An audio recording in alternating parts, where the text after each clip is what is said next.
How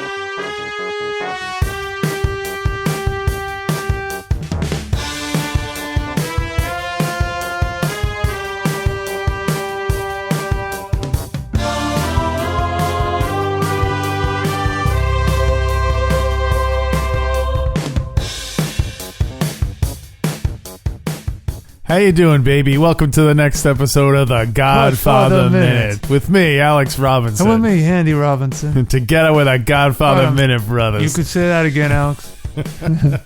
I like these characters. You should do them all the time. I don't even know who I'm supposed to be. You're looking good, baby. It's like we're both kind of doing Kojak imitations. Yeah, you're looking good, baby. Yeah. Players Club. Yeah, what's your beak with the Players Club card? Well, today we're talking about minute 55. Alex. Sammy Hagar cannot stand this minute, that's for sure. 55 seems like such an outdated speed limit. I remember when we were kids, that was the limit. But now you go to places 70, 75, 80. I've seen speed limits all over the world. Yeah, because I think in the 70s, they figured out that 55 was like the safest speed. Is it the safest or the fuel?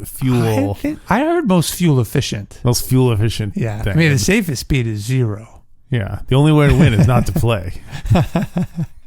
Alex, repeat after me. E minuto. Numero. This is a fun one. 55. 55. You got it. 55. Uh-huh. Well, in minute number 55, Senor Abendando approaches Don in the street carrying a box of groceries, which he tries to pawn off on the sacked Sicilian. This was the original Grubhub, delivered right to you. And then he refuses it. Don refuses his offer and returns home carrying only a single pair, which he presents to his delighted wife, Mama. Mm-hmm.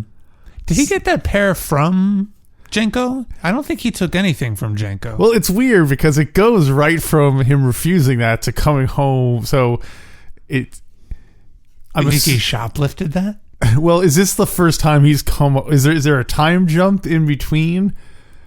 Like at that point, does Mama know he's been fired? Oh, like several days time jump, like not just a couple is this hours. Just when he's literally coming home from being fired, or is this like a later day? I mean, she doesn't seem worried or concerned, so it could be either. It could be later in the day, and she doesn't know yet. So I like to think that he just stole a pair from him from Genco. That's the real reason he got fired. Oh, he got caught stealing a pair. You're a pair stealer. Yeah. Yeah. So Don Vito denies the gift of food. By the way, it would be called Genco Grub. That's the delivery. Genco. There's gotta be a better food delivery service. Yeah. Run out of the grocery store. Abandando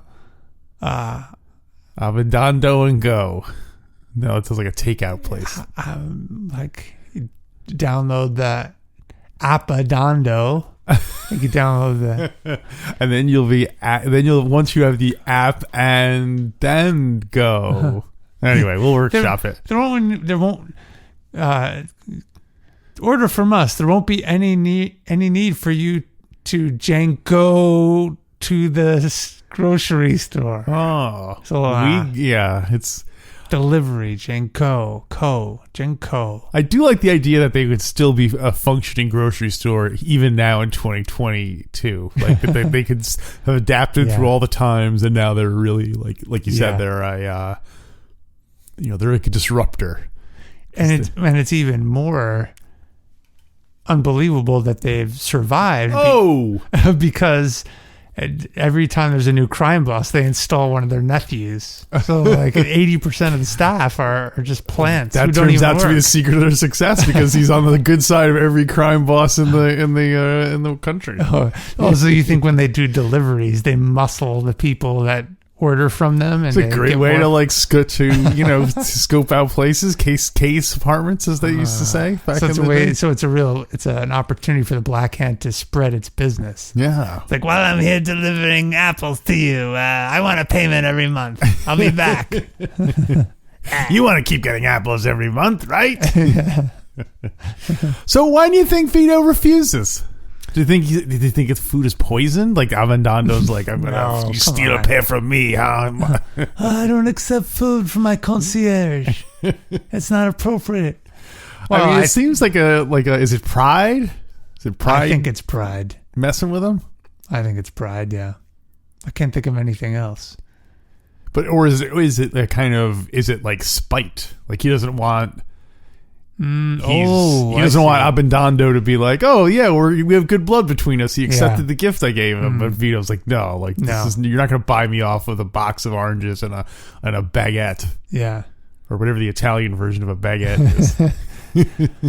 Yeah, that could be, and that aligns more with the portrayal of Vito in the book, because remember last week we talked about how Vito is really mad at both Gencos, senior and junior. Oh, right. About how he was fired. So this could be like, no, I don't want I'm not taking your food. You gotta live with the guilt of firing me. I feel like they're more leaning on the pride part of it, more so than the scenes where he's turning it down. It's not, you don't get the impression that he's like giving him the cold shoulder. Yeah. He's kind of like, oh no, he's trying to demur gracefully and so on. So yeah, I think you're right. That's a Sicilian severance package, they call that. Oh. Is where so they hand you a box with a bunch of food in it, and you're like, oh, that's how Sicilian message. It means you you're fired. You're fired. Vito should have looked really carefully to see what was in that package, because there were a bunch of different messages. Oh yeah, right. If there were a fish in a bulletproof vest, watch out. Avendando was so pissed. He's like, I took all that trouble to put in all those messages. He didn't even look at him. Not even looking at him.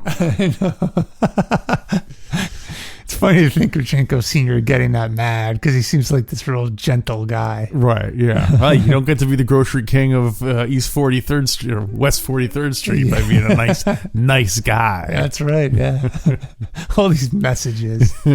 He actually had a message in there that said, hey, come back at midnight and we're going to take care of Fanucci and his nephew. And that's why he's like, take the box. Come on. Make sure you look in the anchovy jar. It was like the keys to Fanucci's apartment so that he could sneak in and kill him or something like that. And then later, spoiler alert, when Don Vito takes care of the Fanucci problem, Genco's like, you could have done this much easier with my help months ago when I fired you. Some people got to learn their own way. Yeah, they got to kill a local black hand crime boss the hard way. Well, what else you got? So there are oranges in the box. Oh, are they really? Yeah, it looks like it to me anyway. There's some kind of orange fruit. Maybe they're just underripe tomatoes. But see, that's a case of the. Have you ever heard of the term confirmation bias? No, but I think I know what it is. Confirmation bias is where you look when you see evidence of things that you already believe and you say, oh, see, that's proof. Look, every time, every time there's an orange, someone gets killed. And so in this scene, there's an orange there, but no one gets killed. Abendando doesn't get killed. Vito gets killed much later on. So it's not like this is an immediate harbinger of death. It's almost like the fact that there are oranges in the movie made it into like, oh, that's about killing. Like, you know what I mean? Yeah, I do. Yeah. Vitamin C for Corleone. Oh. So I'm wondering, Francis, you named your vitamin after our town. What vitamin would you want named after you? They totally rename a vitamin after you. And what would you want it to be called? I don't know. Maybe it could be vitamin A for vitamin Alex. But I was gonna go like vitamin X. Is there a vitamin X? I feel like vitamin X would give you legal substance. Would give you superpowers or something like that. So that's or it's just a little bit of radioactive material and you just swallow it. Would you want any kind of medication, not just a vitamin, would you want named after you? What kind of medication would I want? Particular, you could say ibuprofen. I want it all to be called the Alex pill. Or an anti-cancer treatment. I think I'm going to go... medication. It's open book. You get one medication named after you. I'm going to go cocaine. I want cocaine to be named after me. You went super cool. Yeah, that's what I'm going to go with. Yeah.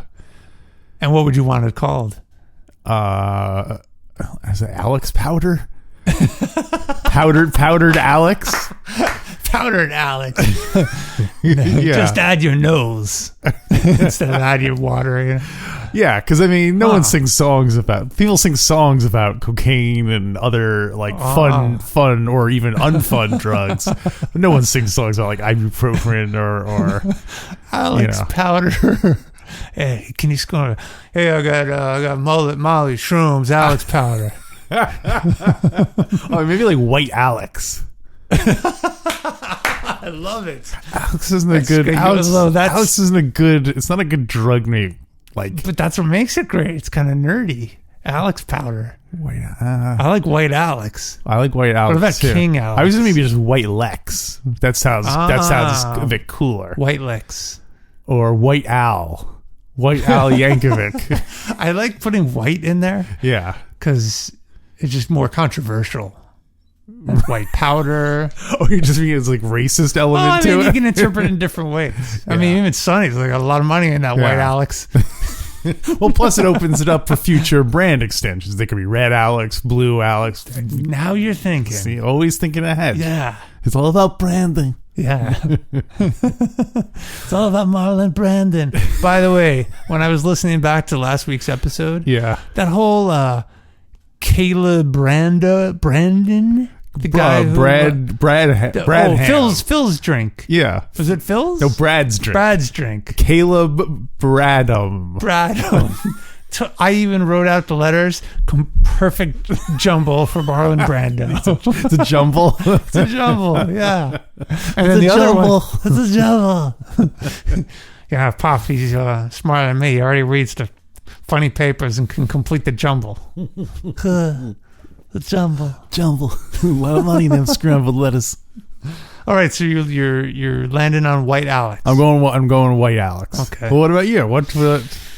Now you got to go in a totally different direction. I would pick something old, like the mumps, like the vaccine. cure for the mumps. Yeah, your classic MMR cocktail.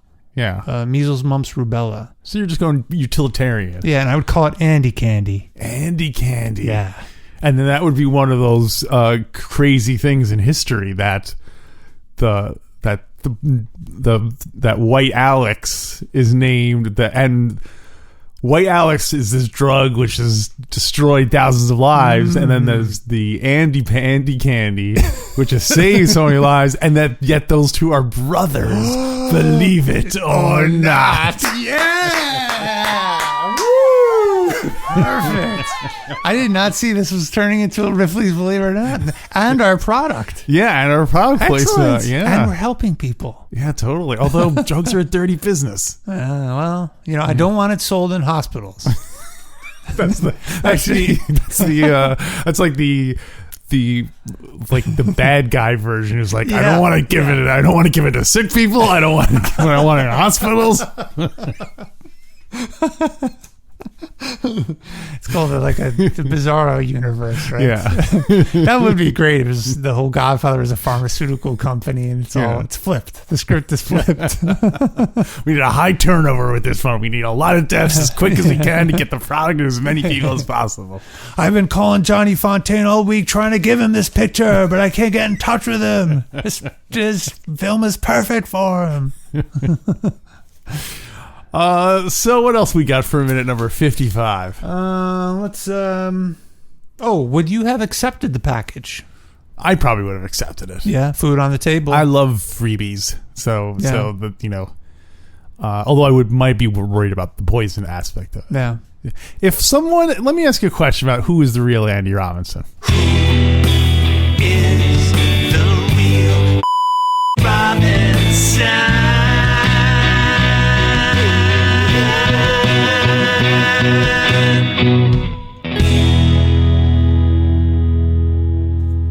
Back when I was a cartoonist, someone who enjoyed my work sent me a box of homemade cookies.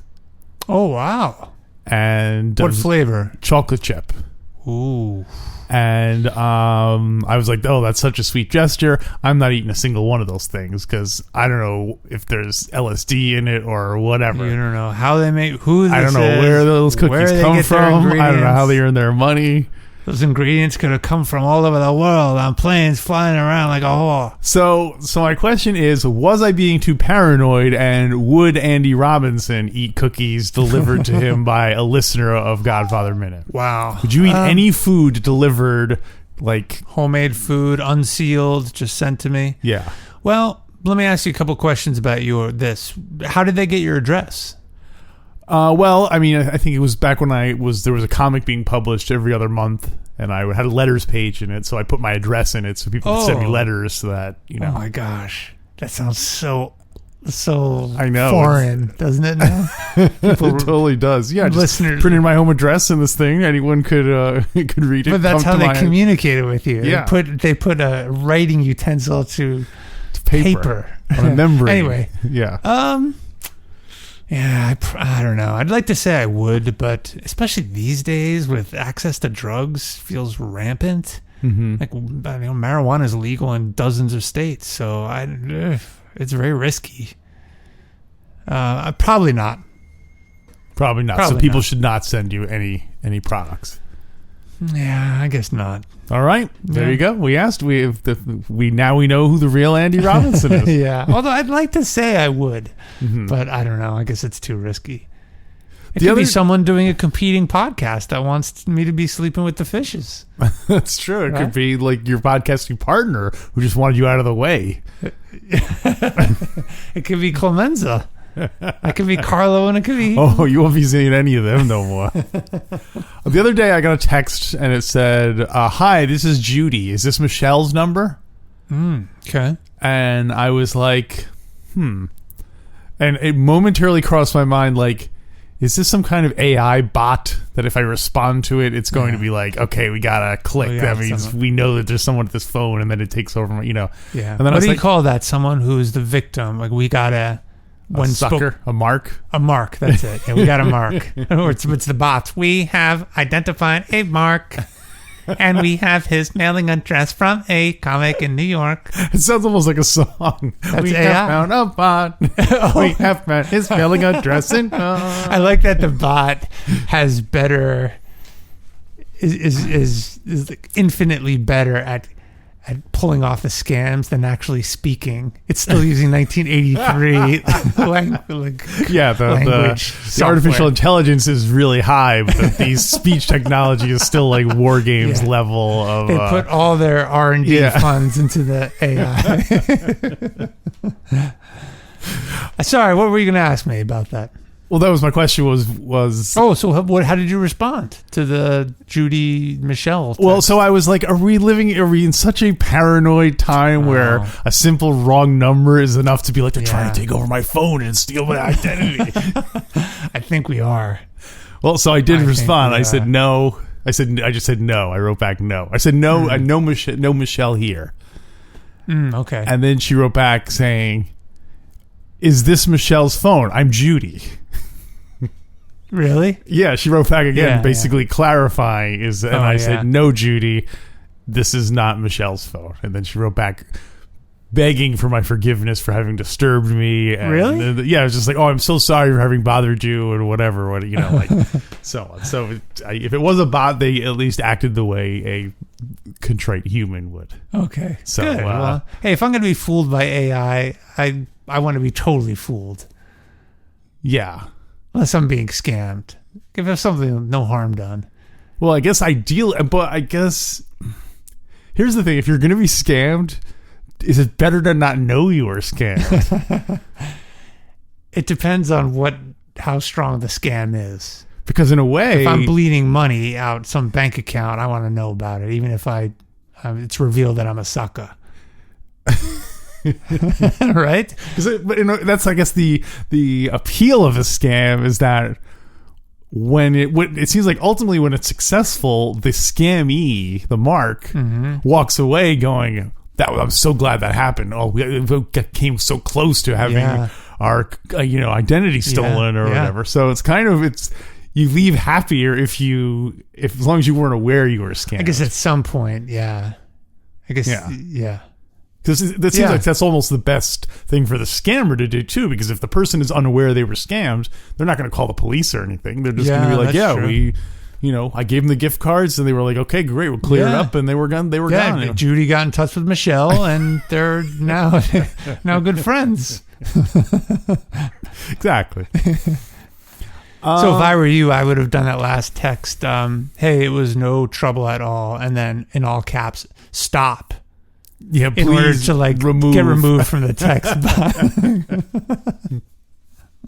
I was worried though that they would know I was onto them, so I didn't want to tip them off that I knew that they were an AI, because then I know what happens after that. So I have something about the minute. Yeah, go ahead. What you got? When Vito does bring home the pear, puts it on the table, and then Mama comes over to the table and says in Sicilian, "Oh, what a nice pear." Mm-hmm. That was so charming to me.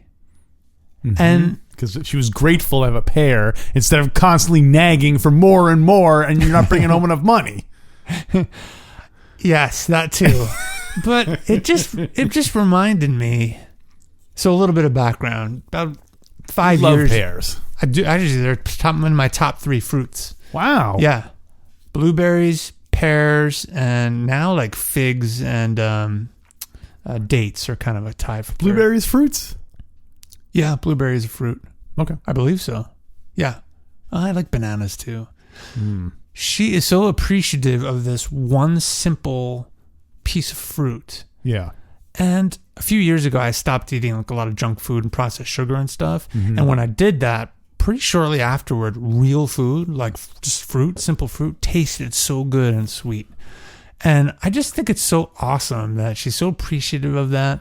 And it reminded me of how good simple food is and how lucky we are to get food, that we actually have access to food. People in Ukraine right now, I'm sure they're going to have trouble with supply shortages and all that stuff. But we're so fortunate. We walk down the street, go into a supermarket, and get pretty much whatever we want. Overwhelming choices. And then walk behind the supermarket in the alley, you can get yourself some Andy candy. Cure your measles right up. Yeah, I mean, White Alex. White Alex, is that what it was? White out. What was it called? White out. White out? White out. No, White Alex. White out is a good name for something. Anyway, that's it. I just wanted to say just what a touching moment that was. And yet if people send you a fruit, you won't eat it. I will dice it up to make sure there are no razor blades in there. So they just make sure they're very small razor blades. Yeah.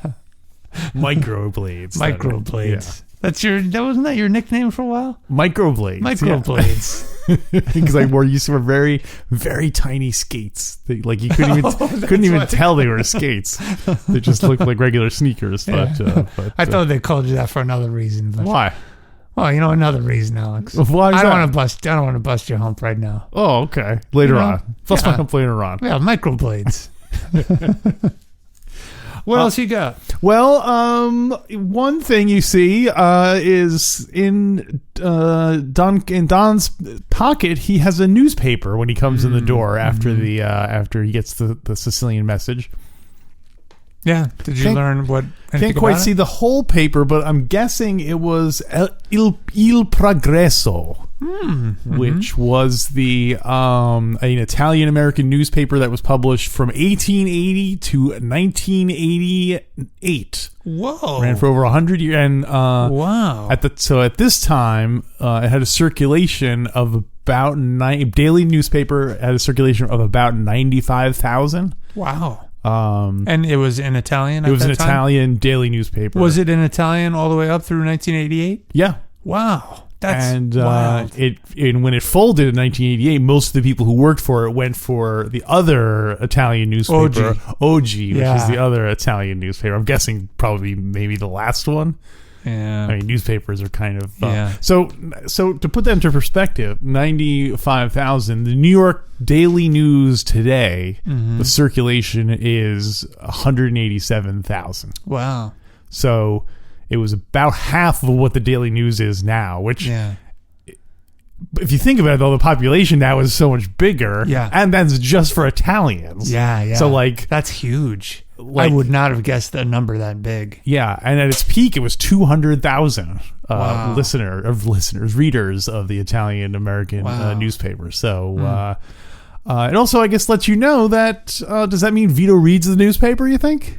I think he does. I mean, the fact that he can even, that he's, literate is, I don't know. I mean, we never really learned if he went to school in Sicily and learned to read. Yeah, I wonder. Or even in Godfather 1 as an adult, do we see him? Is he literate? I wonder. Wow. Maybe that when he said funny papers, maybe that's what he really was. He really was. It's all funny papers to him. Yeah. That's why he tries to scare Anthony to death later. He's all mad at him that he's out literacy'd him. Oh, he's not so smart now, huh? Oh no. What's wrong? The paywall dropped down. It's only for Patreons only now. Oh man. If you want to go to listen to the rest of the program, including an exclusive interview with our Latin scholar and his 14-year-old son about his pending first viewing of GF2, what does he expect to happen? What does he hope is going to happen? What is he afraid is going to happen? Does everyone get trophies or only Michael get trophy? We'll find out. So go to godfatherminute.com/support. Become a Patreon. It's about $1 a show. And you've seen GF2, right, Andy? Funny papers.